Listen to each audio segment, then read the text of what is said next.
The first light of dawn paints the sky in gentle shades of rose and gold. In the hush of early morning, a line of ancient stone arches emerges from the mist.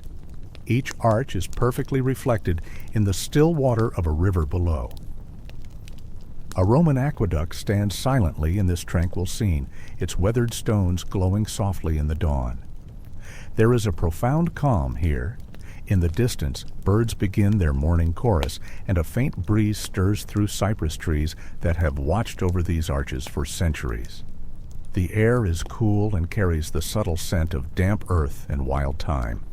High above, a narrow channel runs along the top of the aqueduct. Though the city it once served has long faded into history, the sound of water can still be imagined, a gentle trickle echoing through the stone conduit, as if the lifeblood of an ancient world still pulses quietly within. This is the legacy of Roman engineering, a graceful monument to water and stone that has stood for 2,000 years. As the sun rises, soft beams of light filter through each arch, creating dancing patterns on the river's surface. We can almost feel the presence of the Roman engineers and laborers who built this marvel, hear the distant echoes of their tools shaping stone, and sense their devotion to guiding water on its journey. The Roman aqueducts are more than just ruins. They are the enduring whispers of an empire's ingenuity and a testament to a civilization's quest to harness nature for the benefit of its people. From quiet valleys to bustling ancient cities, these aqueducts carried the gift of water, the essence of life, across landscapes and into the heart of Roman daily life. In this gentle exploration, we will wander alongside these ancient waterways. We will listen to the soothing story of how the Romans captured springs from distant hills and guided them down slopes so slight that the water's flow was all but imperceptible. We will imagine the dedicated surveyors at dawn, carefully peering through their simple instruments to trace a path for the water. We will picture the master builders and stonemasons, placing each block with care, constructing elegant arcades that have outlasted empires. As the day warms and the golden light intensifies, we will step into the streets of ancient Rome, where cool, clear water spilled endlessly from public fountains into marble basins. We will stroll through the grand bathhouses where citizens soaked and socialized, enveloped by steam and serenity, all made possible by the aqueduct's constant flow.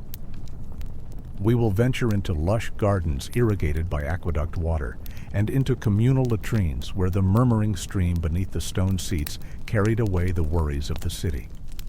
Through it all, our journey will remain calm and unhurried.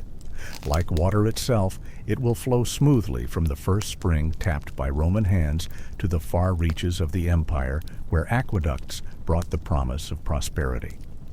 We will feel the sun on ancient stone, hear the distant murmur of water, and breathe the air that once filled the tunnels and channels of Rome's water system.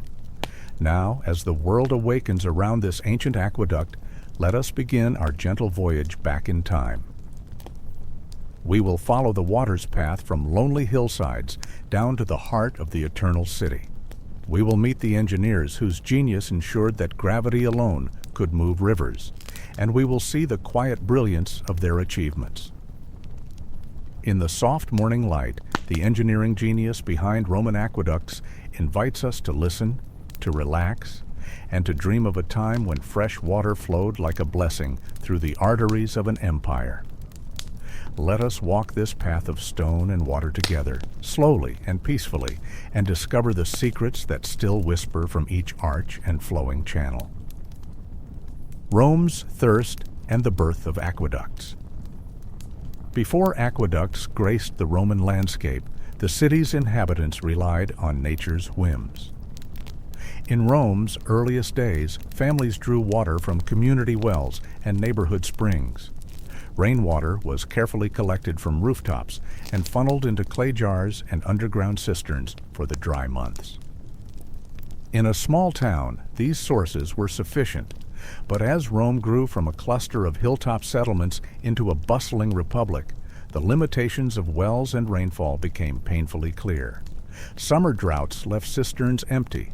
Crowded neighborhoods meant long lines at public wells each morning. And the muddy Tiber River, flowing through the city's heart, was too polluted to drink safely. By the 4th century BC, the Romans knew they needed a more reliable, abundant source of fresh water. The city was thirsty for a solution. Imagine Rome in 312 BC, a rising power in the Mediterranean, its forums and markets alive with activity under the Italian sun. In the midst of military struggles and political ambitions, a visionary Roman official named Appius Claudius Caecus takes on the role of censor. With a keen eye on Rome's future, he launches an unprecedented project, one that seems almost magical to his contemporaries. He plans to bring water from far beyond the city's outskirts, guiding it gently into Rome. This would be the city's first aqueduct, aptly named the Aqua Appia, after its patron. Work begins quietly, without fanfare. Along a route stretching over 10 miles from the city, surveyors mark the path from a distant spring. The project must remain secure, for these are turbulent times. Rome is engaged in persistent wars, and an exposed water channel in the countryside could be a tempting target for enemies. And so, Appius Claudius orders most of the aqueduct to run hidden beneath the ground. Day after day, small teams of laborers dig through soil and rock, creating a narrow tunnel. In the dim light of oil lamps, they chip away patiently, meter by meter. The air is cool and damp in these shafts. When workers pause, they can hear the faint drip of water seeping from the earth, a promise of the refreshment they will soon deliver to their city. Above ground, other crews prepare lengths of stone channel and pipes to lay in the trenches. The Aqua Appia's design is simple but effective. A gently sloping conduit, just wide enough for a person to crouch inside, lined with smooth plaster to keep the precious water pure. Gravity will do all the work, drawing the water steadily downward towards Rome. The slope must be just right, too steep, and the water will rush destructively. Too flat, and it will stagnate. The Roman engineers carefully calibrate the descent, relying on experience and basic tools to achieve a near-perfect gradient over the many miles. After months of toil, the spring's water is finally coaxed into the completed channel. A small cheer perhaps rises among the workers as cool, crystal-clear water flows for the first time into the Aqua Appia. Enclosed in darkness for most of its journey, the water silently approaches the city, unaware of the revolutionary significance it carries. At last, the aqueduct emerges from underground, near the populous heart of Rome, but only briefly. Just outside the city walls, the channel surfaces long enough to empty into a large stone reservoir at the edge of the bustling Forumborium, the cattle market. Here, on a summer's day, Romans witness an astonishing sight. Fresh water flowing continuously out of a spout, filling public troughs in a constant, generous stream. Picture that moment, weary travelers, oxen drivers, and merchants in the cattle market gathering around a new fountain as water cascades into stone basins. The aqueduct's outlet is designed cleverly as a tiered fountain. The upper basin provides clean drinking water for people, while the overflow spills into a lower trough where livestock can drink. Children laugh and splash their hands in the cool stream. Old men fill clay jars to carry home. For many citizens, it is the first time they have ever seen water available in such abundance, as if a spring has been summoned straight into the heart of the city. There is wonder in their eyes as they taste the clear, cold water from a source miles away, a taste far sweeter than the brackish well water they have known.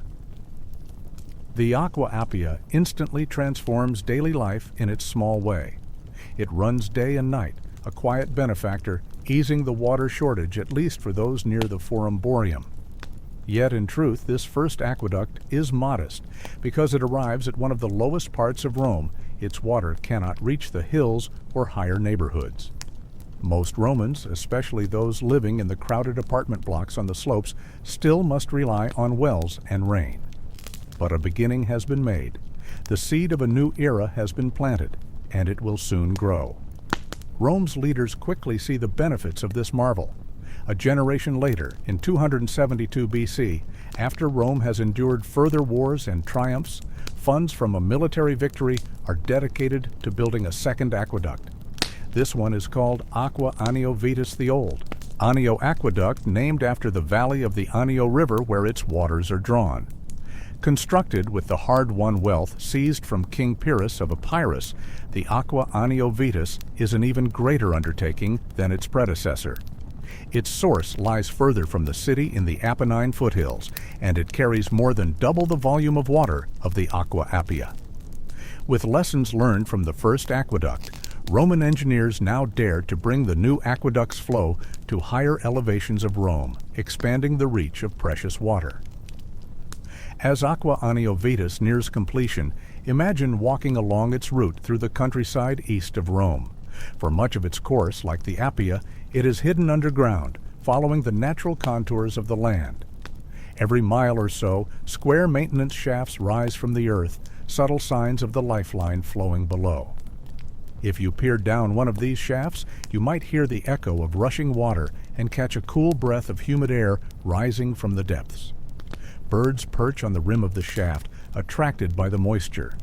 Above ground, the land remains peaceful and largely unchanged, which is exactly what the engineers intended. The aqueduct does not demand the glory of grand bridges or visible monuments. Its goal is purely practical: deliver more water safely and consistently. When the Aqua Anio Vetus finally pours its waters into Rome, the city's fountains multiply.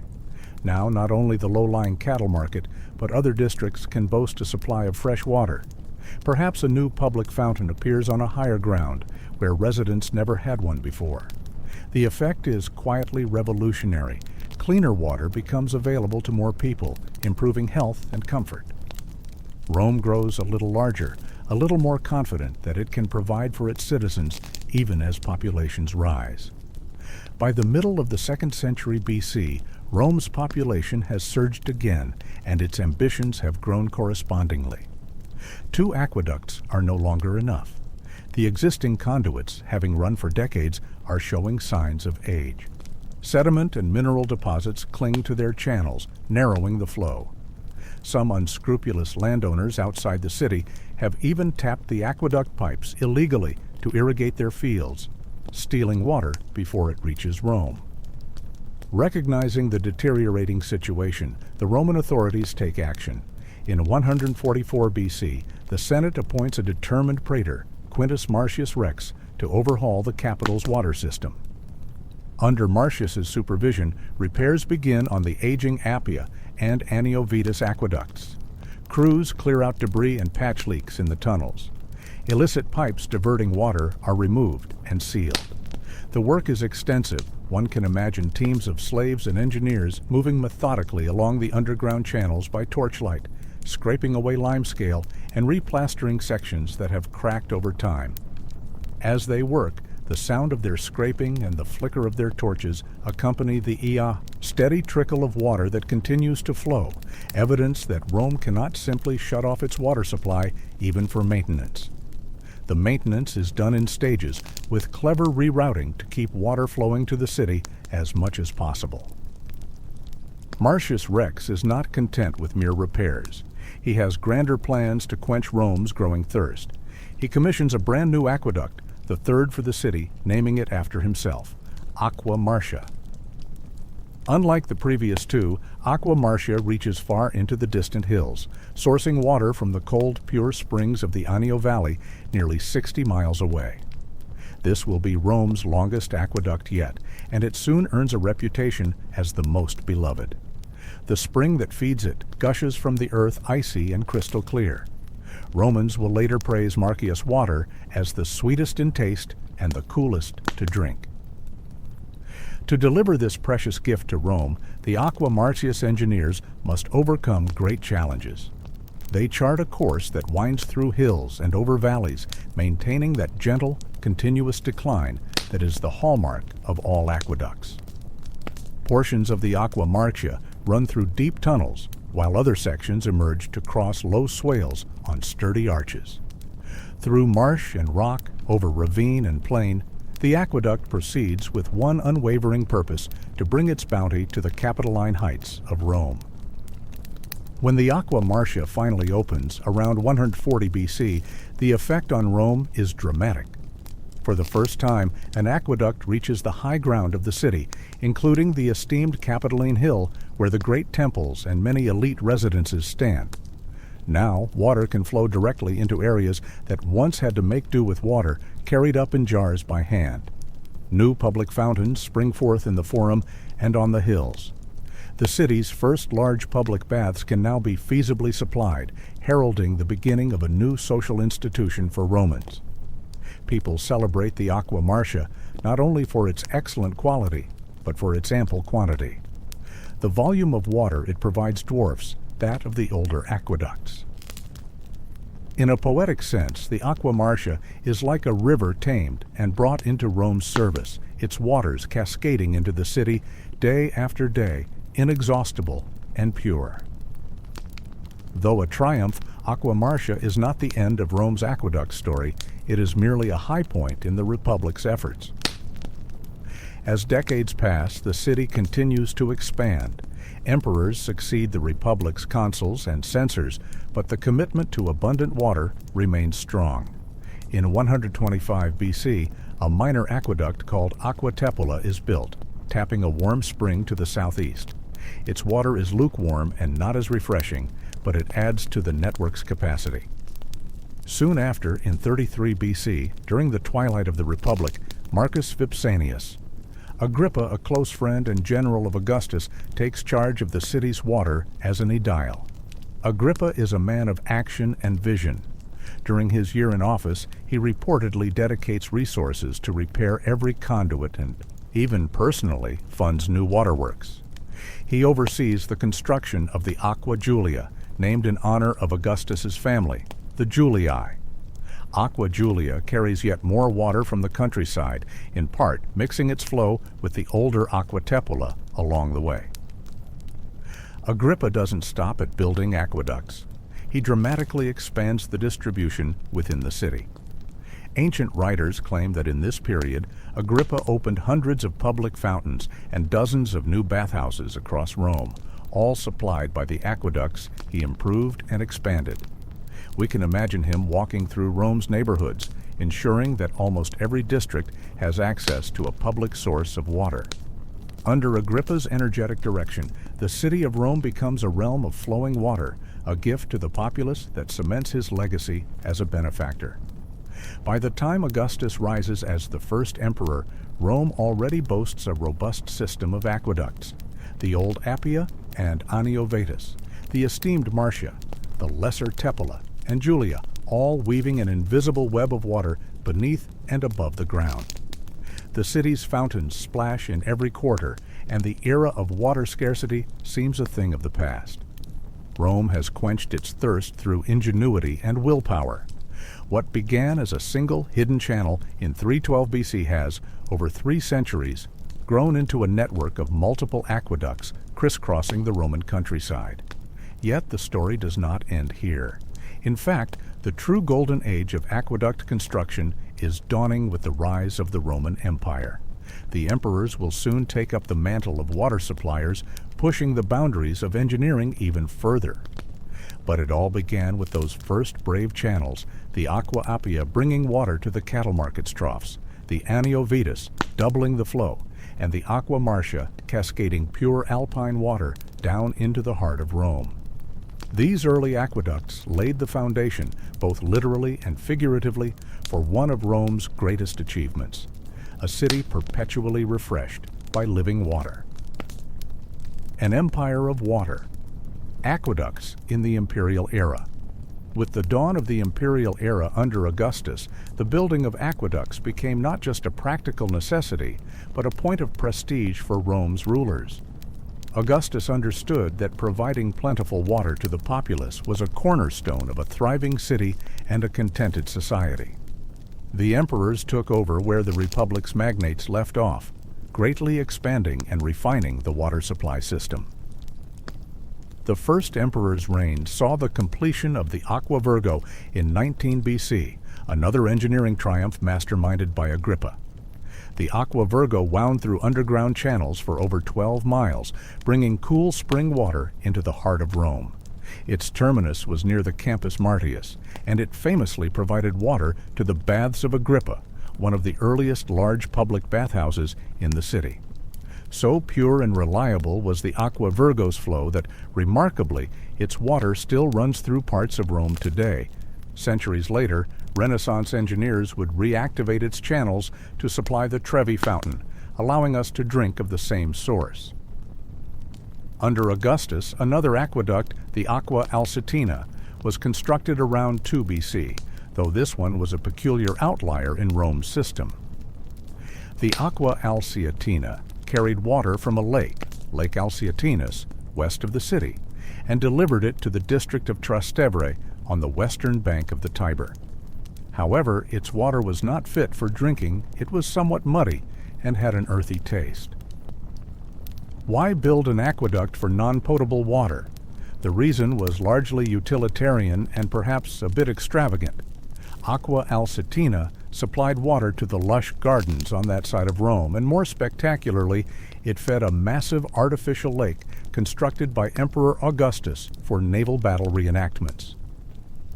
On festival days, the Romans filled a basin with Alsitina water and staged mock sea fights with real ships for public entertainment. When those shows were not in season, the waters irrigated parks and farms outside the city walls. Thus, even the less pristine waters found a purpose in the Roman scheme of things, ensuring that cleaner sources could be reserved for drinking and bathing. The emperors to come would leave their mark on the aqueduct system in bold fashion. In the 1st century AD, during the reigns of Caligula and Claudius, 2 of the grandest aqueducts were added to Rome's network. Emperor Caligula initiated them, and Emperor Claudius brought them to completion in 52 AD, proudly inscribing his name on the dedicatory plaques. These twin achievements were the Aqua Claudia and the Anio Novus, both monumental in scale and ambition. The Aqua Claudia originated from springs in the Anio Valley and coursed over 45 miles, 69 kilometers, much of it underground, until it reached the outskirts of Rome. As it approached the city, the Claudia dramatically emerged onto towering arches, some over 100 feet high, marching towards the capital. In places like the Porta Maggiore, modern visitors can still see the massive conduits of Aqua Claudia stacked atop arches, bearing witness to the aqueduct's sheer size. The water from Aqua Claudia was abundant and of good quality, renowned for its taste. However, the aqueduct had its troubles in the beginning. Sections collapsed shortly after inauguration, perhaps due to poor foundations or the ever-shifting soil of Rome's environs. It took several years and the attention of later emperors Vespasian and Titus to fully repair and stabilize the Aqua Claudia. Once stabilized, it served Rome for centuries, and its lofty arcades became an iconic sight on the Roman horizon. Meanwhile, the Anio Novus, Latin for New Anio, was even more ambitious. Tapped from the Anio River far upstream, it was engineered to be the highest of all the aqueducts, carried mostly on high ground or on towering arcade so that it could pour water into the highest elevations of the city. Because it drew from a river, the Anio Novus carried tremendous volumes. It was one of the most copious aqueducts Rome ever had, but its water was also prone to being turbid, especially after rains when the Anio swelled with muddy runoff. Roman engineers mitigated this by building settling reservoirs along its course where silt could drop out of the water, and by the time the flow reached Rome, it was clearer, though still not as sparkling as the spring-fed Aqua Marcia or Aqua Virgo. On rainy days, the aqueduct managers would actually divert the initial rush of chocolate-brown floodwater away from the city until the Anio ran cleaner.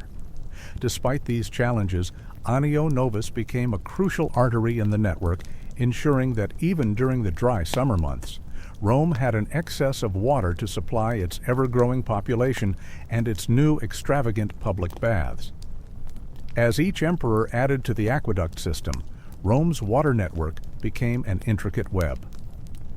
By the time of Emperor Trajan at the dawn of the 2nd century AD, the city's needs had extended across the Tiber to the district of Trastevere. Historically, Trastevere had always been trickier to supply because most aqueducts approached the city from the east, ending on the eastern bank of the Tiber. For a long time, the only dedicated water Trastevere received was from the humble Aqua Alsiatina, which, as noted, was not potable. Residents west of the river had to make do with this less desirable water for their gardens and rely on water ferried across the river in skins or barrels for drinking. On occasion, when repairs on the eastern aqueducts required shutting down the lid pipes that crossed the bridges, the people of Trastevere had to drink the positively unwholesome Alsiatina water even at their fountains. Recognizing this, Emperor Trajan commissioned the Aqua Traiana in 109 AD, a brand new aqueduct, specifically to bring excellent drinking water to Trastevere from pure springs around Lake Bracciano, north of Rome. The Aqua Traiana arrived on the Janiculum Hill, proudly supplying fresh, cool water to the west bank of Rome for the first time. Fountains in Trastevere that once ran with dubious lake water now gushed with crystal-clear spring water, much to the delight and improved health of the local residents. The Aqua Traiana was Trajan's gift to the city that had given him power, and it symbolized the principle that all quarters of Rome, even across the wide Tiber, deserved the benefits of Rome's engineering prowess. As the centuries progressed, new aqueducts continued to be added whenever the need arose or an emperor sought to leave his mark. The city's 11th and final ancient aqueduct, the Aqua Alexandrina, was built in 226 AD under Emperor Alexander Severus, mainly to supply water to his new thermae, the Baths of Alexander, on the Campus Martius. Though Rome was by then past its political prime, the commitment to public welfare through water infrastructure remained. Aqua Alexandrina tapped sources in the same general region as the Aqua Claudia and meandered its way into the city, showing that even in the empire's more tumultuous times, the ideal of abundant water endured. By the late 3rd century AD, Rome was at the zenith of its water supply network. 11 great aqueducts, maintained at state expense, radiated like the arteries of a living organism, channeling vital water into the metropolis. Collectively, these aqueducts stretched over 500 miles when all conduits are counted, although not all of that ran above ground. Only about 30 miles of the system stood on arches or bridges. The vast majority of it snaked beneath fields and hills, unseen. Each day, these aqueducts delivered staggering quantities of water to Rome. Modern estimates range from over 200 million to perhaps 300 million gallons daily, an astonishing amount in an era before industrial technology. No city in the world would match this level of water provision per capita for well over 1,000 years. It fueled what has been called a water extravagance in Roman life. The Romans could afford to be lavish with water. They poured it into ornamental fountains that ran without cease. They filled giant public bath complexes where thousands could bathe at any hour. They channeled it through sewers to flush away waste efficiently. Under the watchful eye of appointed officials, by now a permanent office of curator aquarum or water commissioner existed. The aqueducts became a point of civic and imperial pride. Emperors celebrated their construction on coins and monuments. Inscriptions on aqueduct bridges praised the foresight of those who brought rivers for the benefit of the city. Indeed, one Roman writer of the time boasted that compared to the useful magnificence of Rome's aqueducts, the pyramids of Egypt, those wonders of the world, were but idle and futile monuments of labor. The message was clear. Rome's greatness was reflected as much in its public works as in its conquests. Walking the streets of Rome during the imperial era, one would have sensed this aquatic abundance in countless ways. At any given piazza, you might hear the gurgle and splash of a fountain overflowing with water. Children played around these fountains, and weary pedestrians paused to drink or wet their faces. Public baths scattered across the city advertised their presence with plumes of steam rising from their roofs and the chatter of patrons within, all sustained by steady currents of aqueduct water flowing into their boilers and cold plunges. In private homes of the wealthy, small jets of water might adorn interior courtyards as part of house fountains, a luxurious touch made possible only because an aqueduct fed the neighborhood under pressure. The constant presence of water must have lent the city an almost oasis-like atmosphere in the brutal Mediterranean summers. Thus, through the imperial centuries, the Romans achieved something extraordinary. They mastered the art of water on a metropolitan scale. The engineering genius of the Roman aqueduct system lies not only in the individual feats of construction, the lofty arches, the precise gradients, the clever siphons, but also in the vision of a city enriched by water in every corner of daily life.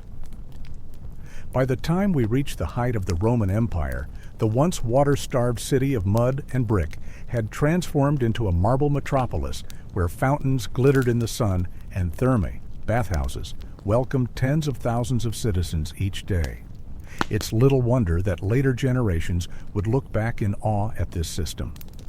The city of 1 million people was kept not just alive, but comfortable and clean by the silent labor of aqueducts stretching beyond the horizon.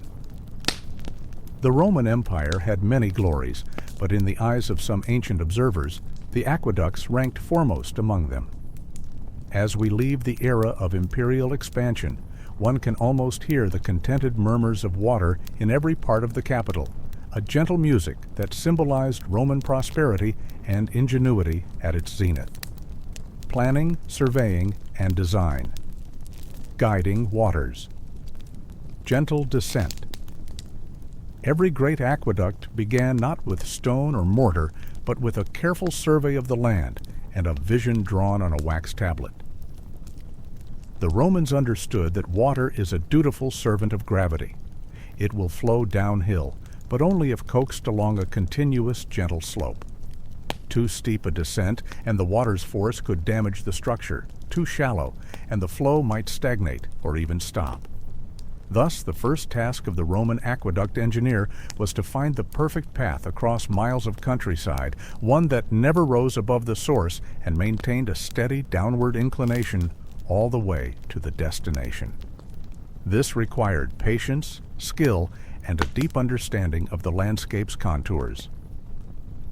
Imagine a team of Roman surveyors setting out at dawn into the Italian countryside, wearing broad-brimmed hats to shield them from the rising sun. They carry with them simple but ingenious instruments. One, the groma, looks like a wooden cross with weighted strings hanging from its arms, used to establish straight lines and right angles.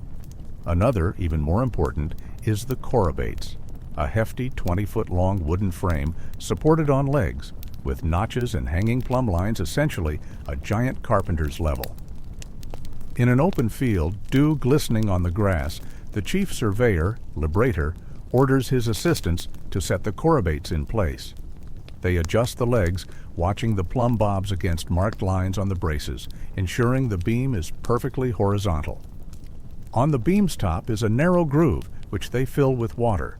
When the water lies evenly without tilting to either end, they know the instrument is exactly level. Now the artful work begins. The surveyor needs to determine how to drop gradually from the distant spring to the city over uneven ground. Using the courtyards, he measures the fall of the land bit by bit. Perhaps he sends an assistant ahead with a measuring rod to a far point, sights across the level beam, and notes whether that point is higher or lower relative to his position. Increment by increment, over hills and through valleys, these measurements are recorded. The target, a slope so gentle that over a mile the drop might be only a few feet. Vitruvius, a master architect of the 1st century BC, advised that aqueduct gradients could be as slight as about 1 in 4,800 imagine, descending only 1 foot over nearly a mile of run. Such precision was astonishing in an age without lasers or modern surveying gear. Yet the Romans achieved it with their water levels, plumb lines, and sharp eyes. In more rugged terrain, the survey team might use another device, the dioptra, a sophisticated bronze instrument with pivoting sights and calibrated scales, akin to a precursor of the modern theodolite.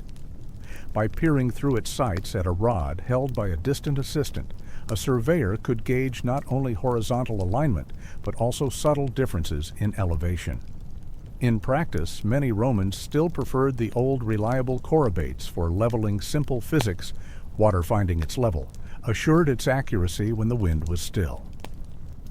On a calm morning, the survey team would pause if a breeze set the plumb line swinging. They'd rely on the water in the groove then, tweaking the legs of the chorobates until the water was motionless and level. Then, with a wax stylus on a wax tablet, the chief surveyor carefully notes, "Charge, over this 1,000 paces, a fall of 2 feet. Step by step, these notes will form the blueprint of the Aqueducts course." The route chosen was rarely a straight line. The Romans would often run their aqueducts along the natural lie of the land, winding gently to maintain the precious gradient. If a hill loomed ahead, one option was to curve around it, sticking to contours at the same elevation to avoid unnecessary climbing. This might lengthen the route, but it saved enormous labor that tunneling through the hill would require. However, if detouring was impractical or would take the aqueduct too far out of the way, the Romans were perfectly willing to dig straight through. Tunneling through hills became a Roman specialty. They would often sink vertical shafts from the hilltop down to the line of the proposed tunnel, and then excavate horizontally from shaft to shaft, like mining. These shafts served a dual purpose, removing the excavated rock and providing ventilation and access for maintenance in the finished aqueduct. As the workers digging from opposite ends of a tunnel approached each other deep in the mountain, they must have listened intently for the sound of each other's picks, adjusting course in the darkness by sound and slight drafts of air. When, finally, a burst of lamplight from the opposite side broke through the last thin wall of rock, one can imagine a triumphant cheer echoing underground. The path had been successfully opened. The surveying phase also involved careful consideration of the source. Roman engineers preferred spring water, famed for its cold clarity. They would identify reliable springs in the hills, sometimes protecting and enclosing them in masonry structures, called a caput aquae, head of water, to channel the flow into the aqueduct. They tested water for quality tasting it, observing its clarity in a glass vessel, perhaps even checking how it boiled vegetables or washed clothes as practical measures of purity. They tried to avoid marshy or mineral-laden sources, knowing such water could carry diseases or clog pipes with deposits. Frontinus, a Roman water commissioner in the 1st century AD, later wrote that among sources, rainwater was considered purest and spring water next best. And indeed, he proudly enumerated the many springs that fed Rome's aqueducts, each with its own character of water. Once the source was selected and the general path plotted, the planners had to secure the right to build along that path. In the Roman Empire, this was usually achieved through law and purchase. If the straightest route to Rome crossed a farmer's field or an estate, the state might buy a strip of that land or invoke its authority to use it for the public good. Often, they opted to run aqueducts along the edges of properties, along existing roads, or property lines to minimize disruption. Boundary stones, cippi, would be placed to mark the corridor. Typically 15 feet on each side of a buried channel was kept clear by law. Within this corridor, no one could plant deep-rooted trees that might crack the channel, nor build structures or otherwise impede access. These rules weren't always popular with landowners, but the importance of a safe water supply was a matter of state security and public health. The patience invested in planning paid great dividends later. A well-surveyed aqueduct needed very little lifting or pumping of water, in fact, none at all. The water would move entirely by gravity, requiring no engines, only the occasional aid of siphon pipes when absolutely necessary, which we will explore soon. Standing on a hill overlooking a new aqueduct route, a Roman engineer could take pride in the subtle brilliance of it. Perhaps to a casual observer, nothing was visible but a line of newly turned earth stretching to the horizon, marked here and there by stone inspection hatch covers or ventilating shafts. There were no monumental arches or fanfares in those early stages. But on that gentle, nearly invisible gradient flowed the promise of life for a city. The true genius of Roman aqueduct design was this foresight, the ability to see the end from the beginning. Before a single stone was laid, the path of the water had to be perfectly choreographed. There is a Latin phrase, per aspera ad astra, through hardships to the stars. In aqueduct building, we might say per terram ad urbem, through the land to the city. The Romans charted their aqueducts through whatever the land presented, skirting hills, piercing mountains, bridging streams, all on a steady, gentle incline like a long, peaceful breath. Thanks to their meticulous planning, the water that left a remote spring in the mountains might arrive in Rome many days later at virtually the same elevation, just slightly lower enough to flow out into a city fountain as a graceful arc of water, the end point of a journey plotted to perfection by the surveyor's hand. Construction. Stone, concrete, and the shaping of an aqueduct. Once the path and design were set, the task of physically building the aqueduct could commence a monumental construction project stretching over years, sometimes decades. There is a common image of Roman aqueducts as soaring archways cutting across valleys, but in truth, about 4/5 of all Roman aqueducts ran unseen beneath the earth. The Romans preferred to bury their conduits whenever possible, protecting them from weather, enemies, and accidental damage. Thus, the first phase of construction often resembled the digging of a long, narrow roadbed. Starting at the spring and moving step by step toward the city, laborers dug a trench along the surveyed line. In open country, this was straightforward work, teams of men with picks and shovels, perhaps singing in rhythm, loosening soil and rock, creating a channel several feet deep. Behind them, masons followed to shape the trench into the new aqueduct channel. At the bottom of the trench, a floor of concrete was laid, a special Roman concrete made from lime, sand, water, and a magical ingredient, volcanic ash, pozzolana, from sources like Puteoli in Italy. This pozzolanic cement would set even underwater and become exceptionally strong and waterproof. On this floor, masons erected side walls of stone or brick, usually about 2 to 3 feet apart. In cross-section, the channel was often a tall arch shape, a flat floor and curved roof like a miniature tunnel. Many aqueduct channels were roughly big enough for a person to crouch and waddle through, say 5 feet high and 2 or 3 feet wide, which was intentional to allow maintenance workers to enter when needed. As the walls rose to chest height, workers applied a thick lining of pinkish waterproof mortar, a mixture of lime and pozzolana, to the inner faces, ensuring that water would not leak out and that the surface would be smooth to reduce friction. After the side walls were built up to full height, carpenters might set up temporary wooden formwork as a mold for a vaulted roof if the channel was to be covered with an arch. Often, though, the roof was simply large flat stones or concrete slabs laid across the top, creating a lid. These covers not only prevented debris from falling into the water, but also kept sunlight, out-limiting the growth of algae and stopped animals from getting into the channel. One can picture the scene: a long line of open trench stretching across the landscape, section by section filled with a neat, U-shaped masonry channel, its reddish mortar glistening in the sun. Workers carry heavy slabs of stone, passing them hand to hand to cap each finished segment. With a dull thud, each lid stone is placed, enclosing the precious waterway in darkness. Laborers then begin backfilling the trench, burying the aqueduct channel gently with earth. After hard months of labor, the land is closed up again, now with a hidden artery of water flowing beneath. In some places, the only visible signs of the aqueduct might be those regular inspection hatches, small square covers, or round manholes made of stone dotting the route, under which shafts led down into the covered channel. While much of an aqueduct's length was underground, inevitably the terrain would demand bridges and arcades where the ground fell away. When the aqueduct reached a valley or lowland that could not be conveniently detoured, the Roman engineers switched tactics from digging to elevating. Here, the aqueduct became a bridge in Latin, ponts.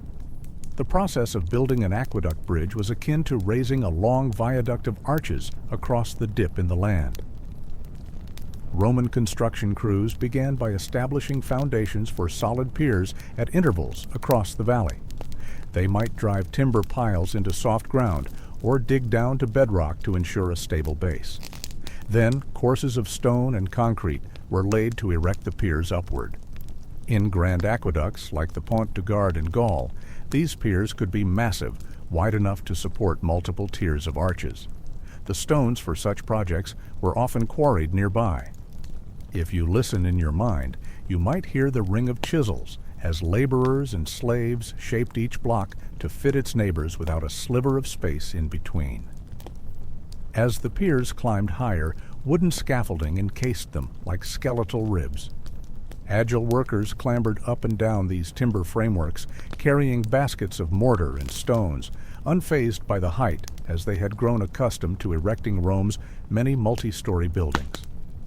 Once a pier reached the desired height, the challenge was to connect it to the next pier with an arch that could bear the channel on top. Roman carpenters constructed large wooden arch templates frameworks in the shape of a half circle to serve as supports for laying the arch stones, voussoirs. These frames were hoisted up and set between two piers, either resting on ledges, corbels, purposely left jutting out from the piers, or on temporary scaffolding rising from the ground. Secured in place, the wooden centering formed a graceful curve, bridging the gap. Now the masons took over, placing stones or specially molded bricks along the curve from each side, bedded in lime mortar. Each new block they placed was like adding a puzzle piece. The wooden framework held everything in position. Finally, the two halves of the arch met at the top in the center, where the keystone, often a slightly larger or differently shaped stone, was carefully set. With the keystone in place, the arch was complete, self-supporting through the perfect balance of forces pushing inward and downward along the curve. One can imagine the foreman standing below, hand raised, calling for the carpenters to gently remove the wooden centering once the mortar had cured sufficiently. Piano, piano. Adagio. Slowly, the timber support is loosened and lowered. The stone arch remains elegant and immovable, spanning the sky. The workers perhaps smile or exchange satisfied glances. Another arch holds firm. From there, the process is repeated arch after arch, span after span, like a rhythmic progression across the valley.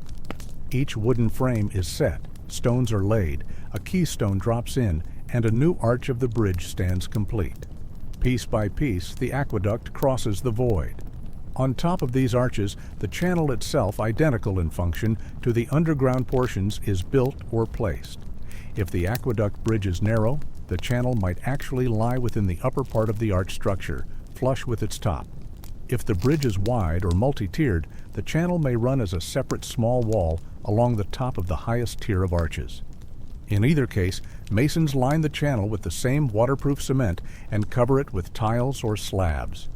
Standing on a completed aqueduct bridge must have been a breathtaking experience. Beneath you, arches plunge to the valley floor. Around you, open air and the sweep of the landscape.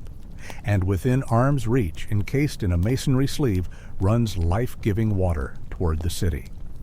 Roman construction made liberal use of concrete, which allowed them to create these huge structures relatively quickly by ancient standards.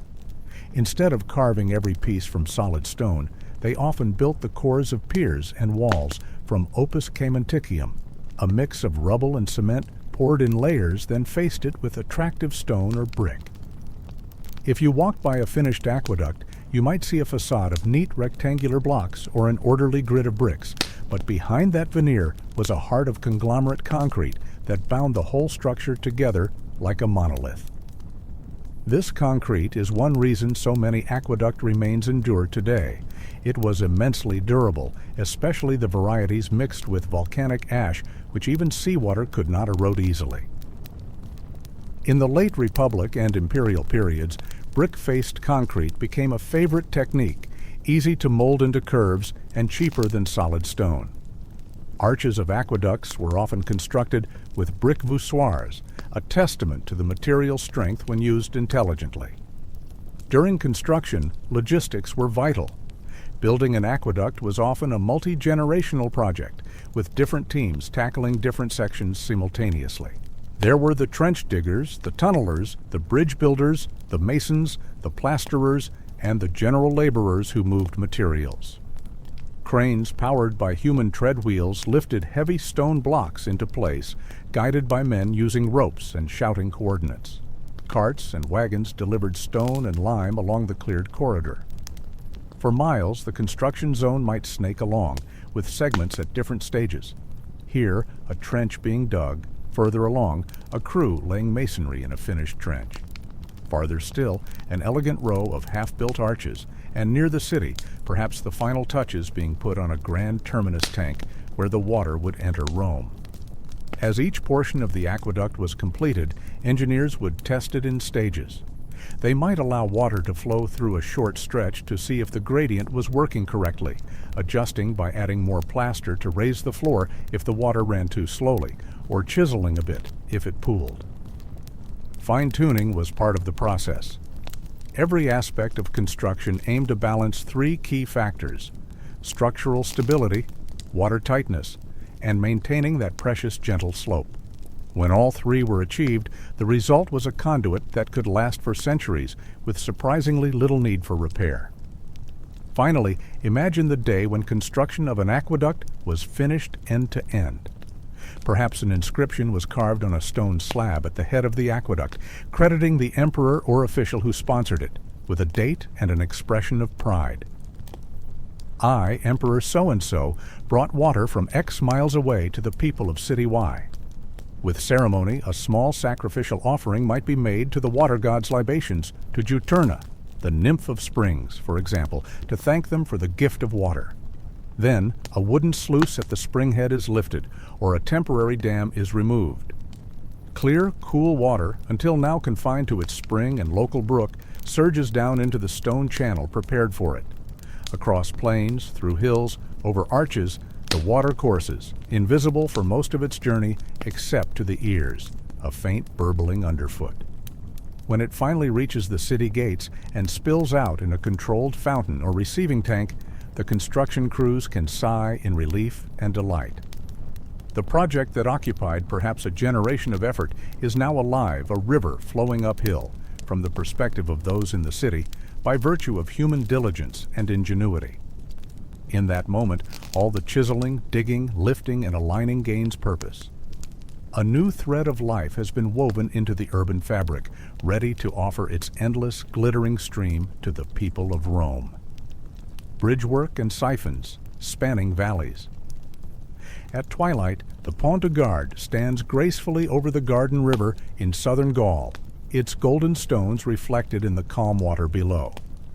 This majestic aqueduct bridge, built in the 1st century AD, remains one of the most breathtaking examples of Roman bridgework. 3. Tiers of arches rise to almost 50 meters high, about 160 feet, carrying a water channel across the Garden Gorge. Standing before it, one senses both the grand vision and the delicate touch of its Roman builders. The lower arches are broad and strong, the middle tier lighter, and the topmost arcade almost airy, as if the structure transforms from robust foundation to slender rhythm against the sky. The Pont du Gard stones, carefully dressed and fitted without mortar, glow in the setting sun, a reminder that a utilitarian aqueduct could also be a work of art.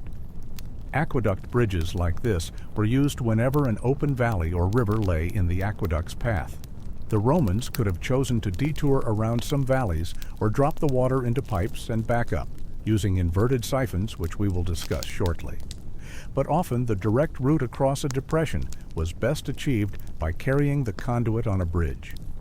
These arcades became the most visually striking segments of any aqueduct. The sight of a marching row of arches steadily descending with the terrain and rising on the opposite side is quintessentially Roman. Travelers approaching a city like Nemausus, Nimes, or Segovia in ancient times would have been greeted from miles away by the silhouette of such aqueduct arches against the horizon, heralding the presence of a prosperous Romanized city ahead. The design of aqueduct bridges balanced strength and efficiency. The arch, a staple of Roman architecture, allowed for wide gaps to be crossed with minimal material relative to a solid wall. The spaces between piers reduced the weight and let winds pass through, lessening the pressure on the structure during gales. Roman engineers calculated the width of each span and the thickness of each pier so that the bridge could bear not only its own weight, but also dynamic loads like wind, minor tremors, or even the marching feet of soldiers crossing it. Some aqueduct bridges also served as roadways on a lower tier. For very tall bridges, they often built multiple levels of arches. The lower arches might support a second tier of smaller arches above, and sometimes even a third tier at the very top carrying the water. This modular approach added stability and allowed the use of shorter arch spans as they went higher, which was structurally prudent. Imagine walking beneath one of these aqueduct bridges during its heyday. Above you, perhaps 90 feet up, a steady stream of water is flowing in a covered channel atop the highest arch. You cannot see the water from the ground, but you can hear a faint trickling echo if you place your ear to one of the massive piers. The stone carries the sound of moving water within. Sparrows nest in the nooks of the stonework, fluttering out over the river below. The sunlight casts patterned shadows of the arches onto the ground, and the air is cool in the archway's shade. The entire structure feels alive, humming with the purpose of quenching a city's thirst on the other side of the horizon. But arches and bridges were not the only way Romans conquered valleys. There was another clever method in their toolkit, the inverted siphon. When an aqueduct needed to dip down one side of a valley and rise up the other, instead of building an enormously tall arcade to maintain height, Roman engineers could lay a pipe system that essentially pushed the water downhill and then uphill, using the principle that water seeks its own level. The inverted siphon system worked like this. The aqueduct water would collect in a header tank, a stone holding basin, on the valley's edge. From this tank, a set of strong pipes, often made of lead, sometimes of ceramic, or even stone, would plunge down the slope. Gravity would accelerate the water through this sealed pipeline. At the bottom of the valley, the pipes would run across on a low wall or bridge. The Romans sometimes built a short arcade here, called a venter bridge, to support the siphon at low elevation, and then the pipes would climb the opposite slope, finally reaching a receiving tank at a height slightly lower than the header tank. Because the system was closed and under pressure, the water in the pipe could rise almost as high as its source, minus a little lost pressure from friction. In effect, the water was forced up the far side by the push of the water behind it, like a giant U-shaped straw. Standing by a siphon's terminus tank, one might have witnessed a more turbulent arrival of water than the gentle stream in a normal aqueduct channel. The water would likely spurt into the receiving tank with vigorous force, especially if the valley was deep and the pressure high. To handle this, the receiving tank was stoutly built, with overflow outlets or vents to cushion the impact and release any air. One famous example of a siphon was in the ancient city of Lugdunum, modern Lyon in France. There, to cross a deep valley, the Romans constructed multiple lead pipelines in parallel, supported at the bottom by a low arcade called the Gear Venter Bridge. These pipes plunged down about 150 meters, nearly 500 feet, an enormous drop, and then climbed back up the opposite side. The pressure at the bottom was tremendous, roughly 20 atmospheres or 20 times standard air pressure. To ensure the pipes did not burst, they were thickly cast and even encased in concrete or stone sleeves at critical points. The water in Lyon's siphon was divided among several pipes, say 9 parallel lead pipes instead of one big one, to distribute the pressure load. If one stands today by the remains of the Gear Aqueduct siphon, you can see cut stone blocks with round hole sockets that once held those pipes, a silent testament to the powerful pressurized stream that once shot through there, allowing water to reach Lyon's high ground districts without building colossal arches. Using siphons required mastery of materials. Lead was the preferred medium because it was malleable, could be soldered watertight, and could withstand pressure if made in sufficiently thick sections. However, lead was expensive and heavy, and there were practical limits to the diameter of pipes they could cast. As a result, some siphons, like one at Aspendos in modern Turkey, used stone tubing, cylindrical sections of rock carefully bored through, fitted end to end, and sealed with lead. In other cases, especially in smaller towns, baked clay pipes with tight-fitting joints were used, though these worked better for modest pressures. Romans knew that water rises as high as its source, an understanding of communicating vessels, and exploited that knowledge with remarkable skill. Despite the challenges, inverted siphons were an ingenious solution and underscore how far Roman engineers would go to maintain their all-important gradient and flow when faced with difficult terrain. Vitruvius describes the pitfalls of siphons such as airlocks, extreme pressure at the bottom, and the need for ventilation, but also gives tips on their construction, showing that the Romans had a sound grasp of the physics at play even if they lacked modern terminology. They employed features like rotting eyes, access points to clean out sediment or release trapped air, and relief outlets to manage the water hammer effect. We can imagine maintenance workers periodically inspecting the siphon lines, listening for any whistling leaks or hammering vibrations, much as a modern engineer might monitor a high-pressure pipeline. To visualize a siphon's operation, let's conjure an image. High on a hillside, amid pines and wildflowers, lies a rectangular stone basin brimming with clear water, the header tank. Standing by it is a Roman engineer, perhaps in a tunic and cloak against the morning chill, observing the flow. As water spills into this tank from the open channel, it now transitions into a dark lead pipe that bends sharply downward. The engineer places a hand on the pipe. It vibrates slightly with the rush of water, cool to the touch in the dawn air. Far below, across the valley, he sees another stone structure on the opposite slope, the receiving tank, glinting in the sun. Perhaps a faint mist is visible there, where the water jets into the tank, dissipating its energy. The valley between is peaceful and green, echoing with birdsong, oblivious that a man-made river is coursing through its depths. In a way, the siphon is the hidden twin of the grand arched bridge. One carries water above the valley, the other carries it below, but both achieve the same goal, the continuous, tireless delivery of water. Whether by arching high above a river on stone arcades or diving below it through lead pipes, the Romans proved themselves masters of adapting to the landscape. A deep ravine or a broad valley could not stop the flow of water to their cities.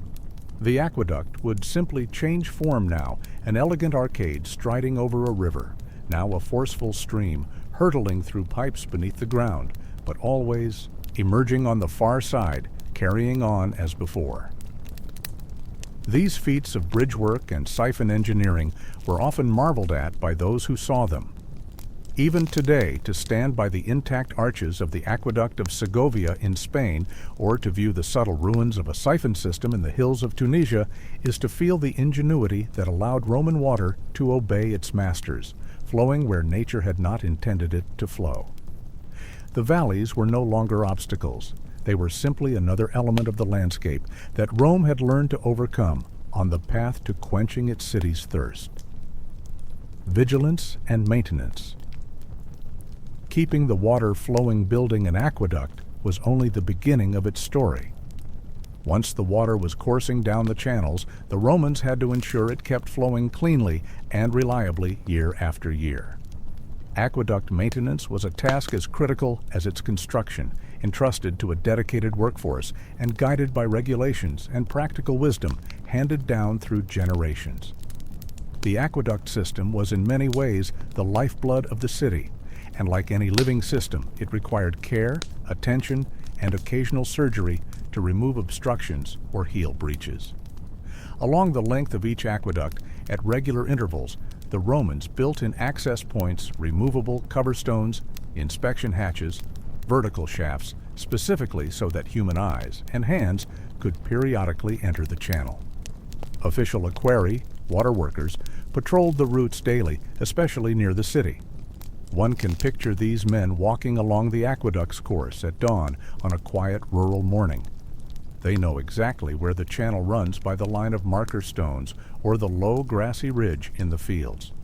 Armed with simple tools like spades, trowels, and scrapers, perhaps with a leather pouch of tallow to seal small cracks, they inspect visible parts first. Is any water seeping to the surface, indicating a leak below? Have any trees nearby sent roots toward the conduit, threatening to penetrate the walls? Roman law was strict about planting near aqueducts. No trees were to grow within 15 feet of an underground channel, yet nature sometimes disobeyed. The patroller also looks for unauthorized taps. Desperate farmers or mischievous villa owners might clandestinely dig down and insert pipes to steal water. Evidence of such tampering fresh dig marks, a pipe leading off would be noted and swiftly reported. In the city of Rome, Frontinus tells us, there were hefty fines for such infractions and a concerted effort to stamp out water theft, since illegal withdrawals could deprive the public of their rightful supply. If an external inspection raised concerns, or simply as part of routine schedule, the maintenance crew would open an access hatch and descend into the aqueduct channel itself. Imagine a maintenance worker slipping into the cool darkness of the conduit. He carries a small oil lamp that throws flickering golden light on the curved walls. The air inside is humid and smells of whetstone and a slight mineral tang. For perhaps hundreds of feet at a stretch, he can walk upright if the conduit is generously built. More often, he crouches or kneels, shuffling along while inspecting the walls and floor. Over time, a hard, crusty coating of minerals calcium carbonate, essentially travertine deposits, accumulates where the water has flowed. In aqueducts fed by hard water, rich in dissolved limestone, this deposit could grow inches thick, narrowing the channel significantly and impeding flow. Our maintenance worker runs his hand over the crust. It's rough and sharp in places, like a coral reef growing inside the aqueduct. He knows that if too much of this builds up, it could slow the water to a trickle or even block the channel entirely, much as plaque narrows an artery. Thus, regular cleaning is required. Historical evidence and Frontinus' own advice suggests that roughly every few years, perhaps every 5 years, with 2 to 3 years being typical, aqueduct channels were partially drained and crews went in to scrape out these mineral deposits. The timing was strategic. Maintenance was scheduled in the cooler, wetter months when water demand in the city was lower. People needed less bathing and garden water in winter, and there was more rainwater as backup. In the days leading up to a major cleaning, the flow of the aqueduct might be temporarily reduced. At the spring intake, workers could divert some water to holding ponds or a parallel channel, allowing the main conduit downstream to empty enough for safe entry. Then, by lamplight in the confined space, teams of workers moved through the channel with chisels, scrapers, and small picks. They chipped away at the rock-hard carbonate lining the walls and floor. It was arduous work. Every stroke of the chisel rang out in the silence, and shards of scale plunked into the shallow water at their feet. Some deposits were stubborn. Workers might use little hammers to tap their chisels, careful not to crack the brick or stone beneath the scale. The unwanted incrustations came off in chunks, revealing once more the smooth, pinkish original plaster of the channel. As they progressed, they likely collected the debris into baskets or leather bags to haul out through the nearest hatch, ensuring the channel was left clear and open. Green algae and slimy biofilms were also a concern, particularly in slower sections of an aqueduct or where a bit of sunlight sneaked in through a crack, encouraging growth. Such slime could make surfaces slick, a hazard for maintenance men, and harbor bacteria that might give the water an odor or taste. The aqueduct cleaners scrubbed these away with stiff brushes or rags. The Romans were aware that stagnant or fouled water could cause illness. Thus, keeping the water moving and the channels clean had a health benefit beyond simply preserving flow. Sometimes maintenance revealed more serious issues. A crack in the vault, perhaps from a minor earth tremor, leaking water into the surrounding soil, or a section of arcade foundation washed out by a flood, causing part of an arch to subside. In such cases, repairs were urgent and might require shutting the aqueduct off upstream for a time. Pliny the Elder notes that even well-built structures can be undermined by natural forces over time. If a crack was found, a crew might plaster it over immediately as a temporary fix, then plan a more thorough repair. If a section of lead pipe in a siphon was leaking, they might cast a new lead sleeve and solder it in place to patch or replace that segment. For larger structural damage, the Romans had contingency plans. Frontinus describes how, during major repairs, temporary lead conduits could be laid to carry water around a damaged stretch, minimizing disruption. We can imagine along a country road a line of lead pipes snaking above ground, carrying water for a week or two while, nearby, construction teams labor to rebuild a collapsed channel wall or buttress a weakened pier. The men who performed these tasks formed an organized workforce. In imperial Rome, the aqueducts were managed by an office of the curator aquarum, water commissioner, an ex-consul of great prestige who answered directly to the emperor. Under him was a whole familia aquarum, an aqueduct family of some 240 slaves and 220 freedmen, according to an inscription from the time of Claudius funded by the state and water fees. These included overseers, reservoir keepers, line walkers, plasterers, pavers, and other specialists, all supervised by an imperial freedman who held the title Procurator Aquarium. At dawn, you might see squads of these workers setting out from their office, splitting up to patrol different lines radiating into the hills. By midday, some are deep in tunnels scraping deposits, others are atop an aqueduct arch plugging a leak, and still others are in the city, replacing a section of lead pipe leading to a bathhouse. Their coordination was aided by scribes and notaries who kept records of water flow, and even heralds who announced water shutdowns or enforced rules in the field. Beyond routine cleaning and fixing, maintenance included water management. Sluice gates and distribution tanks, castella, had to be adjusted if one branch was supplying too much or too little. Sedimentation basins, settling tanks along the aqueduct route, needed periodic dredging to remove the silt that collected.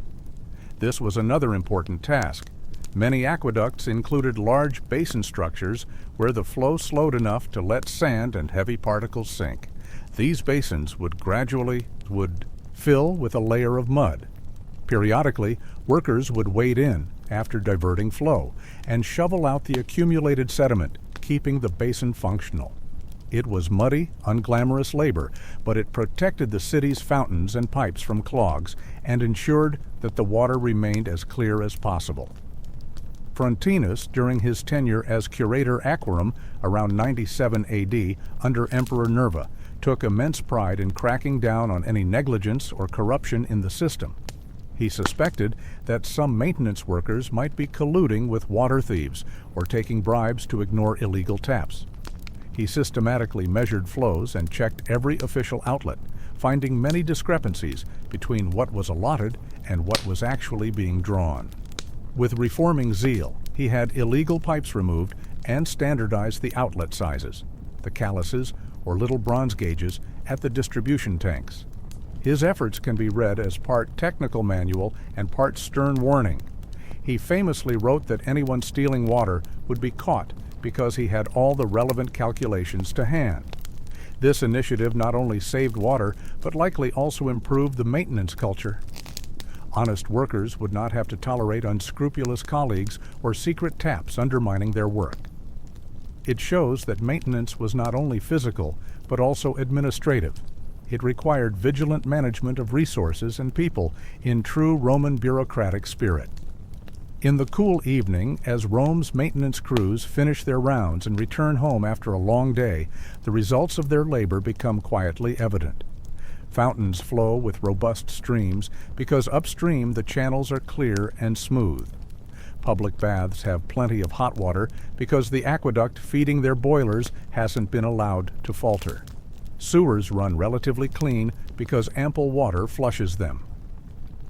If you followed an aqueduct after a thorough cleaning, you might notice the water ran swifter and perhaps with a different song, a livelier gurgle as it met fewer rough deposits along its way.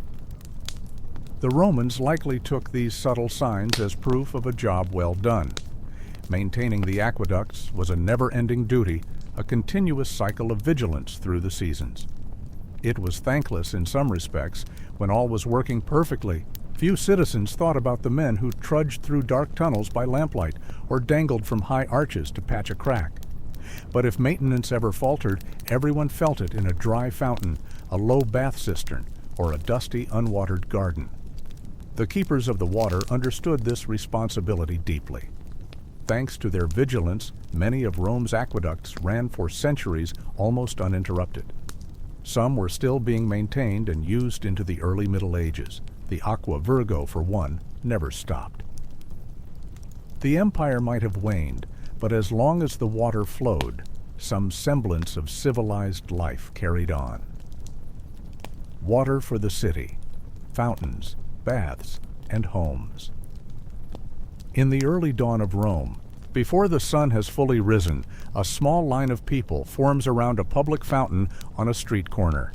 The fountain is fed by the Aqua Virgo, and through the night it has gushed steadily, brimming its broad basin with clear water. A slave girl arrives with a clay amphora balanced on her hip. She lowers the vessel into the cool water, filling it to the brim, then hoists it onto her head, a few drops spilling and darkening the dust at her feet. She will carry this precious load back to her master's household for the morning meal. Behind her, an elderly man fills a pair of buckets and secures them to a wooden yoke across his shoulders. A young boy splashes his face and hands in the fountain's overflow, shaking off the last bit of sleep. This is a morning ritual in every quarter of the city. Hundreds of fountains providing free, fresh water to anyone who comes with a jar or cup. Unlike many ancient towns where water had to be laboriously drawn from wells, Rome offers water as a public gift thanks to its aqueducts. As the historian Dionysius of Halicarnassus wrote, "The extraordinary greatness of the Roman Empire manifests itself above all in three things: the aqueducts, the paved roads, and the construction of the sewers." Indeed, abundant flowing water was a point of civic pride and practicality. The fountains of Rome ranged from simple spouts pouring into plain basins to grand decorative displays. Some bore Latin inscriptions crediting an emperor or official who commissioned them, effectively serving as propaganda of generosity. For the common Roman, however, a fountain was above all practical. Most urban Romans lived in multi-story apartment buildings, insulae, where the upper floors had no running water. If you lived on the third floor, you, or more likely your household slave, descended each day to fetch water from the nearest fountain. You might use a rope and pulley at home to lift the heavy jar up to your window once it was filled, rather than lugging it up narrow stairs. In the streets, one often saw water carriers, sometimes professionals hired by wealthier households, carting water in large leather bags or wooden barrels slung on donkey carts, sloshing as they navigated the bustling alleys. Because aqueduct water was constant, Romans didn't need to hoard it. They could take what they needed for the moment, knowing the supply would refresh itself continuously. At many fountains, overflow water simply spilled into troughs where passing animals could drink, then into the street to wash away debris, and finally into the sewers. This liberal use of water impressed ancient visitors. One Greek visitor commented that in Rome, water flowed as if an endless river ran through the city, offered to all without measure. By mid-morning, the city comes fully alive, and another type of public water use is in full swing: the baths. Picture walking into the baths of Caracalla around noon. The sun outside is glaring, but here inside the bath's courtyard, shaded by columned porticos, you first encounter a long rectangular pool, the natario or swimming basin, where youths are splashing and practicing strokes in chest-deep, cool water. This large, open-air pool is fed by a continuous stream pouring from bronze spouts shaped like lion heads, all supplied by aqueduct water, of course. Laughter and shouts echo off the marble walls. Beyond, through arched doorways, you see the interior halls of the bathhouse, vast chambers with mosaic floors and soaring ceilings. You step into the tepidarium, the warm room, and immediately your skin glistens with moisture. Warm air envelops you. Here, a series of fountains in wall niches spray water into shallow basins, not only decorative, but also for bathers to splash their faces or rinse off. Slaves move through the crowd offering cups of cool water to drink, because bathing in hot rooms can be dehydrating. This drinking water, too, comes from an aqueduct, presumably one known for particularly fresh taste, perhaps Aqua Marcius, famously cold spring water. Moving to the caldarium, the hot bath, you find a round pool steaming like a giant cauldron under a dome, ringed by columns. People are soaking up to their necks, luxuriating in the heat. How is this pool kept hot? Beneath the floor, wood-fired furnaces, the Hipparcos system, heat the bath's underside and walls. But that alone wouldn't suffice without constant circulation of water. Aqueduct water is channeled into large bronze boilers above the furnaces, heated, and then fed into the hot pool continuously while the overflow drains out. Essentially, the aqueduct provides a steady input of fresh water that is warmed and cycles through, ensuring even hundreds of bathers can be accommodated over the day. Attendants periodically pull plugs to partially empty and refresh the pools, relying on the plentiful water to keep everything clean and clear. After sweating and soaking, you might retreat to the frigidarium, the cold room, for a bracing plunge. This chamber is impressively decorated. Sunlight filters down from high windows onto a circular cold pool whose turquoise water looks inviting and crisp. The cold water is straight from the aqueduct, unheated, jetting in from the mouth of a marble dolphin. A few brave souls yelp playfully as they dip into the chilly basin, their skin steaming in contrast to the hot baths they left. They emerge invigorated, praising the gods for the gift of sweet cold water that closes their pores and revives their spirits. All around, one becomes conscious of how central water is to this communal ritual. Rome's great bath complexes, the thermae, could not exist without the aqueducts. They were essentially enormous water-consuming engines. The baths of Caracalla, for example, supposedly used over 2,000 cubic meters of water daily, enough to fill an Olympic swimming pool every few hours, all supplied by the Aqua Marcia and later augmented by other aqueducts. Yet the Romans do not seem anxious about this prodigious use. Water flows freely from room to room. It cascades from fountainheads, is splashed by bathers, and eventually finds its way out to the drains, carrying soapy, used water off to the Tiber. Romans could enjoy such leisurely public bathing precisely because their aqueducts furnished water in almost unbelievable quantities. Let us leave the baths and wander through the city in the afternoon. You pass through the Forum, where several small drinking fountains, called lacus, serve the crowds engaged in business and legal affairs. The water is cool even in summer, a fact often remarked upon, owing to its journey mostly underground, which kept it shaded from the sun's heat. You fill a ceramic cup and quench your thirst, then pour a few remaining drops onto the paving stones as a tiny libation, a gesture of thanks to the water deities, and perhaps to the emperor who provided such abundance. As you walk down a side street, you notice an elegant townhouse, domus, belonging to a wealthy senator. In its open atrium, visible from the street, is a delightful sight. A private fountain, a small marble basin where water spouts a couple of feet into the air, catching sunlight in its spray. Only the very well-off can afford such a luxury because it requires a direct connection to the aqueduct mains. Indeed, this homeowner would have petitioned the authorities and paid for a special lead pipe, calyx, running from the public distribution tank, castellum, into his property, regulated by a bronze gauge so that he draws only the allotted amount. The continuous fountain in his atrium is a display of status, a sign that he literally has water to throw away.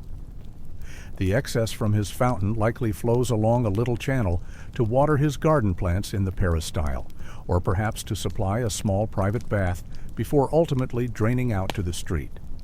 For this privilege, he pays a hefty fee, unless he was lucky enough to receive a free water grant as an imperial favor. Indeed, pipe engravings found by archaeologists show that about half of Rome's private water grants were given to elite, wealthy citizens. The state water office stamped the lead pipes with the names of those authorized to have them. To have a private aqueduct pipe was as much an honor as a convenience. On the opposite end of the spectrum, consider the fullers, cloth washers, and dyers who used huge amounts of water in their trade, often mixing it with fermented urine to clean wool. A fuller's workshop might occupy a back street near a flowing drain. These artisans rely on steady water to rinse and process fabrics. Some may have illicitly tapped an aqueduct line to get a trickle into their vats. Others send apprentices repeatedly to the fountain with buckets.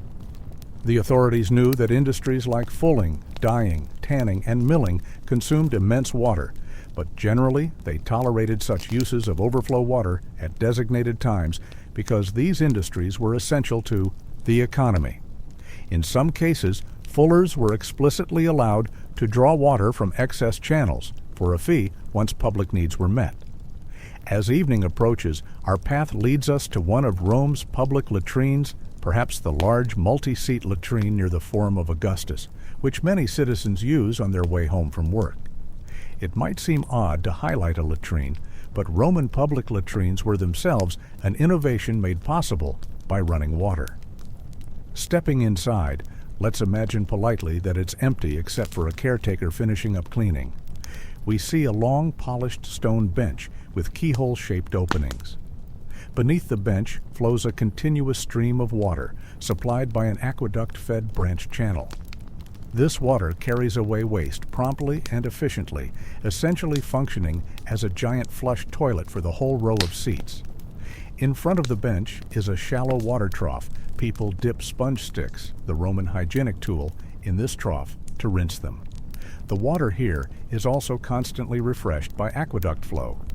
A bit of an odor lingers despite the flow of water, but compared to latrines in cultures without abundant water, the Roman version is remarkably cleaner and less fly-ridden.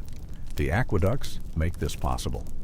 Continuous flushing not only improves sanitation and convenience, it also means the latrine doesn't have to be sited far away or only above a sewer. It can be a relatively pleasant, or at least tolerable, facility right in the city center. The Romans understood this public health benefit instinctively. A law attributed to King Numa forbade dumping waste into any public waters within a mile of the city, which by the imperial era meant the sewers had to do the job, and they could, because aqueduct water flushed them vigorously. After sunset, the city's many fountains and baths gradually grow still, but they do not stop. Walk through an empty street at midnight and you'll still hear it, the gentle burble of water spilling from a fountain into its basin. In the near silence of the sleeping city, these sounds are amplified a constant lullaby in the background of urban life. It is easy to imagine residents living near a fountain growing so used to its steady whisper that it became a soothing part of their nights. One could likely navigate Rome in the dark by ear, orienting toward or away from the murmur of water. In the moonlight, perhaps a strayed dog laps at the base of a fountain, or a vigilant night watchman refills his skin flask from an overflow trough to keep awake. The presence of water everywhere changed the urban atmosphere of Rome. It made the city greener in some areas. Water was intentionally channeled to irrigate public gardens and parks. Pliny the Elder noted that many villa estates on Rome's outskirts used aqueduct water to create artificial lakes, to grow orchards of imported trees, and to keep their lawns perpetually green even in July. Within the city, some apartment courtyards boasted small gardens, or potted shrubs made viable by the ease of daily watering. Public parks and the grounds of temples featured fountains or little artificial streams. We can imagine the pleasure of sitting in the gardens of Agrippa by the Pantheon, hearing a small waterfall recirculating in a fountain dedicated to nymphs, while tree leaves rustle overhead, an island of cool tranquility in the heart of a teeming metropolis. By providing such a copious water supply, the aqueducts fostered a culture of water enjoyment in Rome. This was not a parsimonious, strictly utilitarian system. It was an exuberant, generous one. Romans of all classes bathed daily if they could. They played in water. They adorned their city with water. Where water flows, wrote one Roman author, there is health. Where water is abundant, there is happiness. In no city was that more evident than Rome itself at the peak of the empire. As you retire for the night in our imagined journey, perhaps you find yourself in a modest inn or an insula apartment. Through the small inner courtyard, you can hear faintly the trickle of a fountain in the distance. The daytime clamor has faded, but water's music remains. You close your eyes to sleep, comforted by the fresh, cool air drifting in, cooled in part because water from the aqueduct has been coursing through the city all day, evaporating from fountains and basins, lending a slight soothing dampness to the night breeze. The engineering genius of the aqueducts is not only in the grand structures and technical feats, but in how intimately they became woven into daily life, from dawn's first draw at the fountain to midnight's last murmuring drip. The people of Rome may not always have consciously appreciated the marvel under their feet and over their heads, but they lived in an environment utterly transformed by the presence of abundant water, a true water culture nurtured by engineering.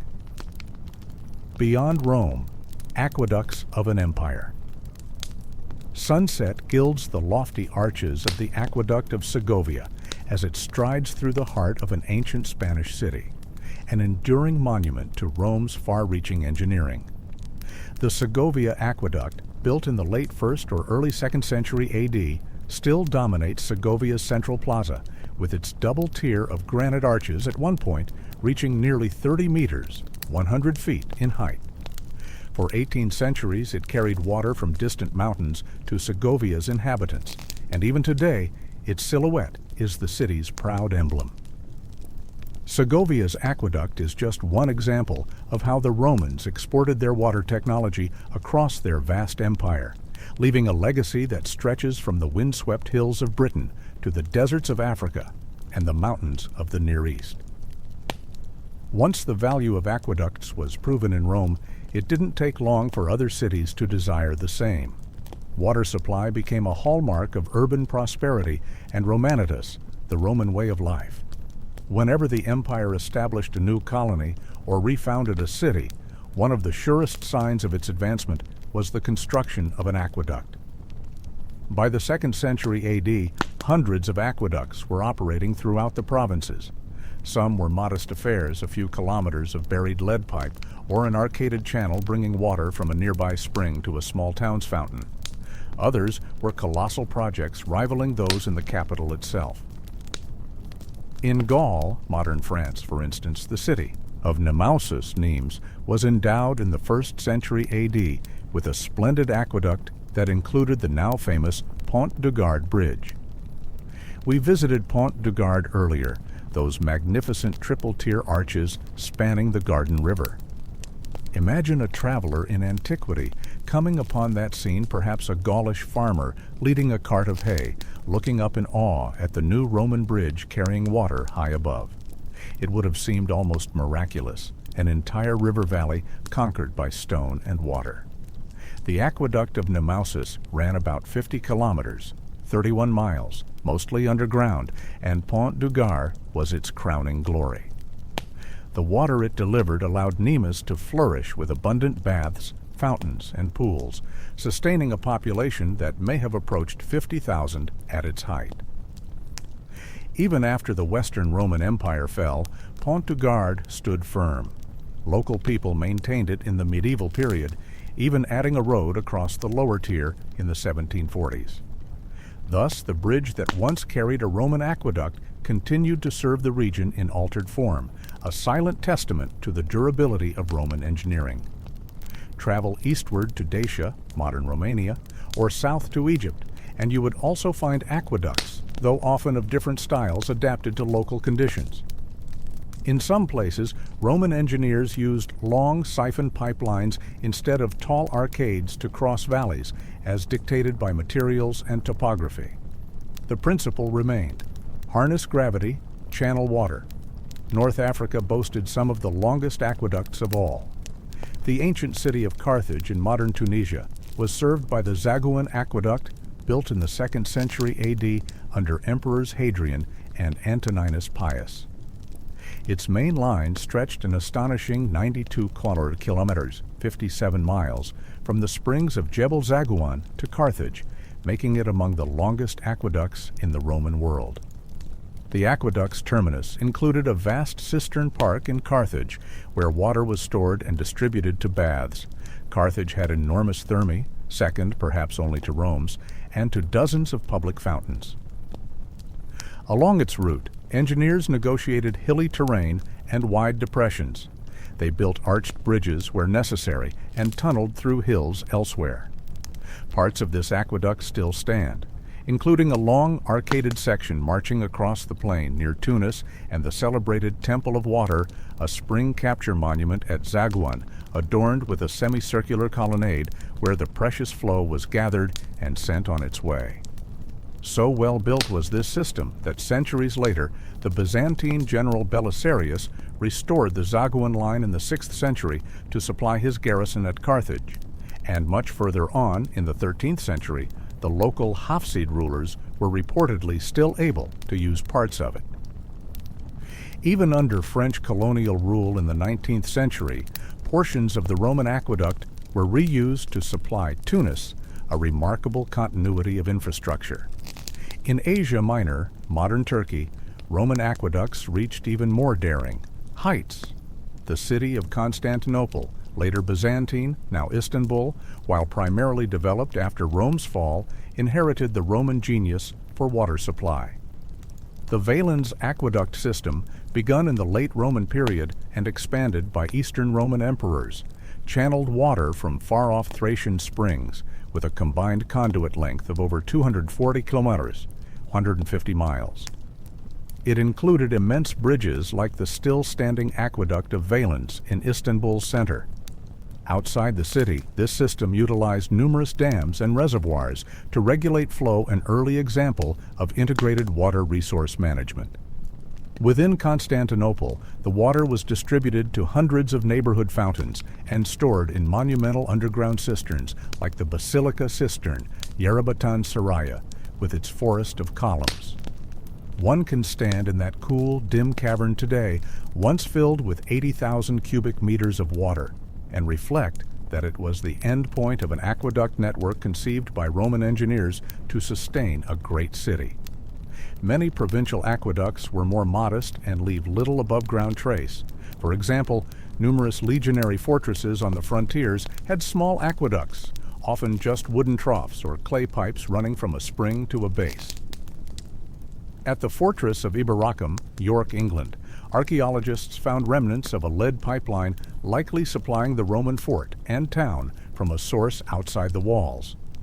In Britain, where rainfall was plentiful, some towns like Verulamium, St. Albans, supplemented wells with short aqueducts, while others like Aquisulis, Bath, used local hot springs. The far northern frontier at Hadrian's Wall had an aqueduct at Housestead's Fort, a dam on a nearby stream, and a winding channel delivered water to that isolated garrison perched on the windswept moors. If one sailed across the sea to the eastern provinces, say Judea, one would find Roman aqueducts quietly at work there as well. Around the turn of the era, Herod the Great constructed an impressive aqueduct to supply his new port city of Caesarea Maritima on the coast. Its high arches still stand along Israel's Mediterranean beaches, a picturesque ruin lapped by waves. To bring water to Caesarea's harbor, baths, and palace, Herod's engineers tapped springs nearly 10 miles to the north, bridging ravines with arcades.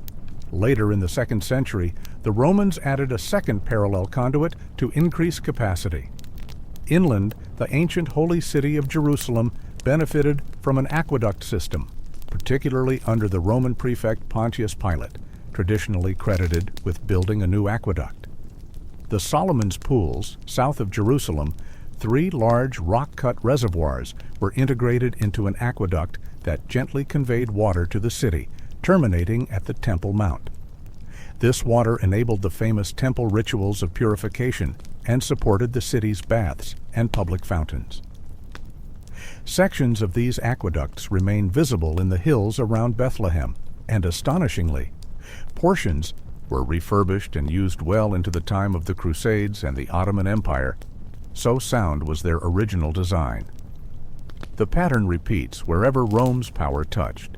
Ephesus in Anatolia had multiple aqueducts bringing water from different directions. One can see an aqueduct's remnant near Ephesus's Magnesian Gate and imagine the fountains along the marble Curette Street flowing for the delight of citizens and the relief of travelers. Antioch in Syria had an aqueduct over 20 kilometers long with a notable high bridge. Its water fed not only public baths, but also the many gardens of that lush city.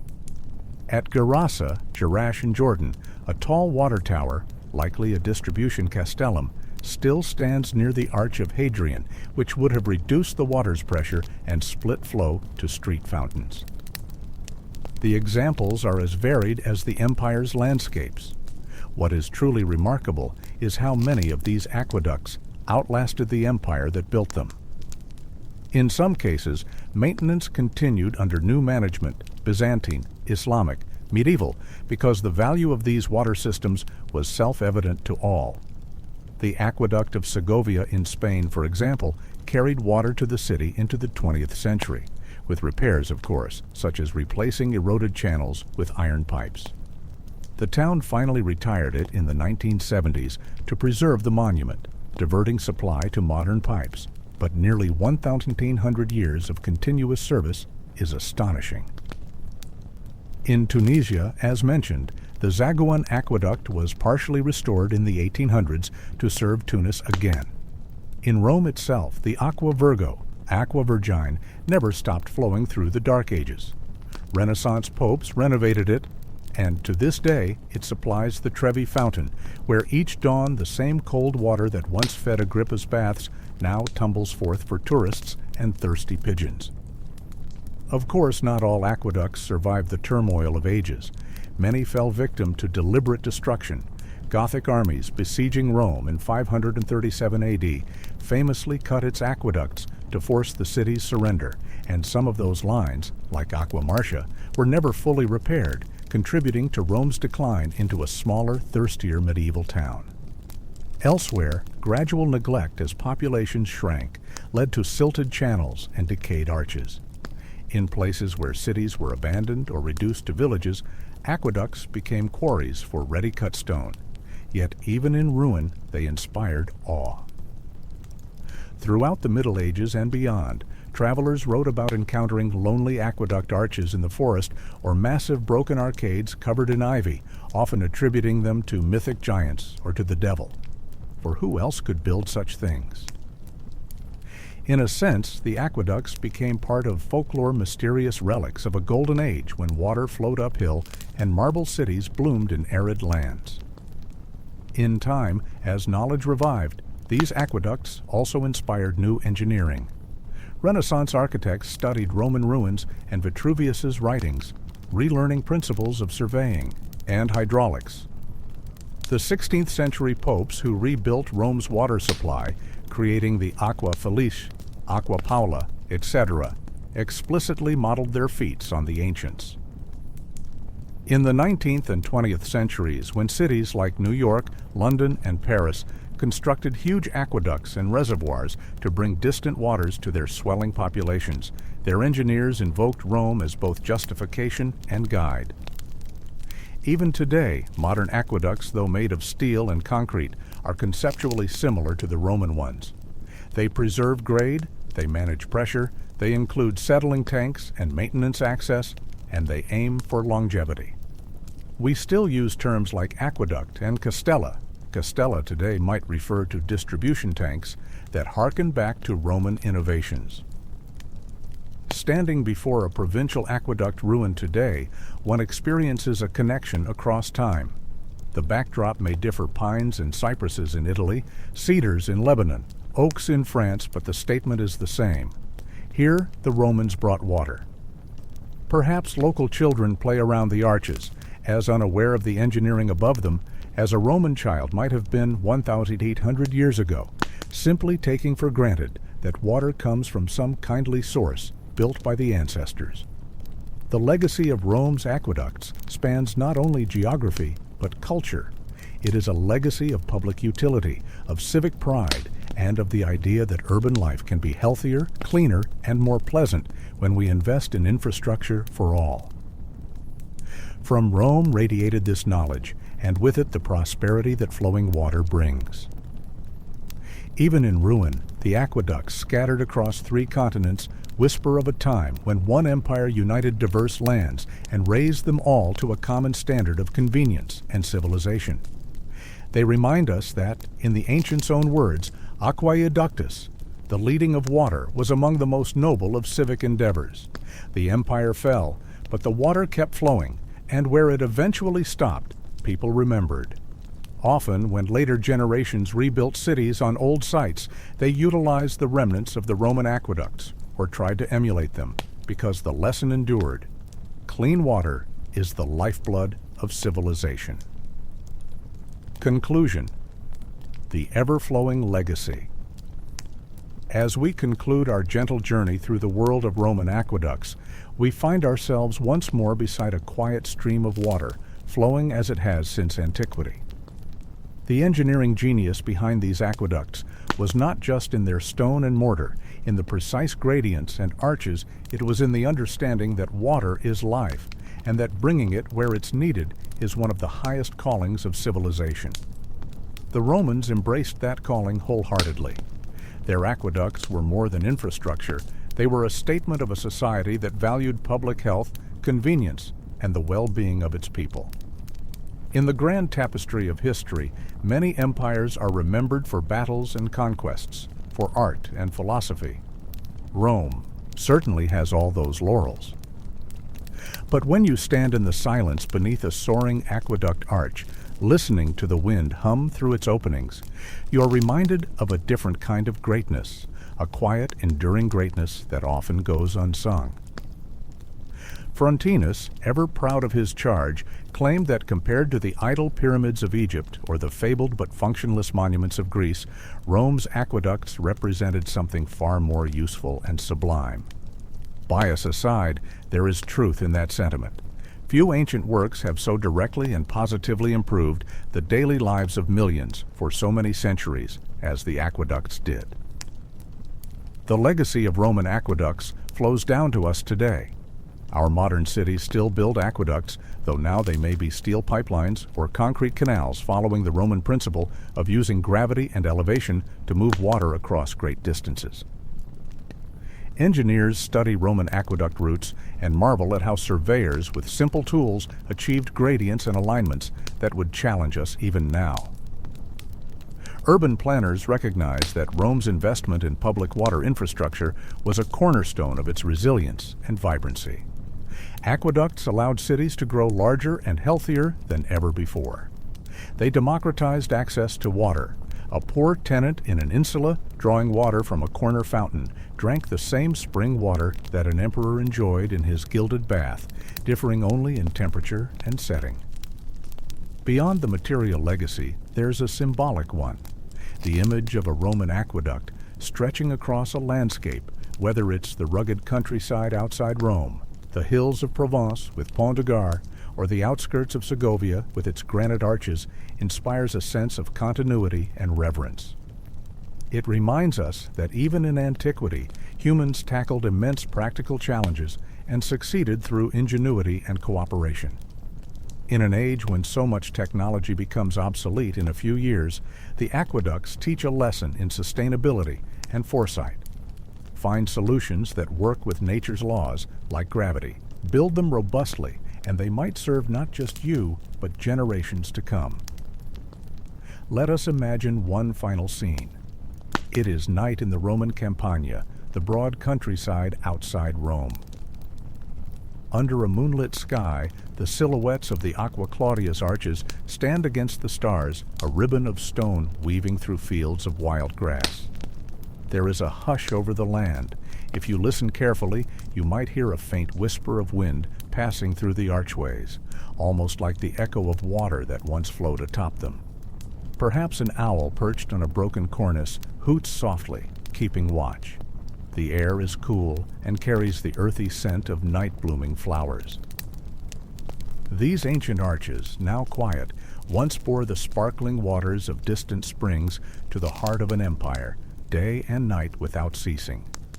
Their job completed, they now slumber but remain a part of the environment, monumental, graceful ruins that have been embraced by nature. In this tranquil moment, the achievements of Rome's water engineers feel both distant and deeply present. Distant because nearly 2,000 years separate us from the people who conceived and built these systems. Present because we still use the very principles they perfected.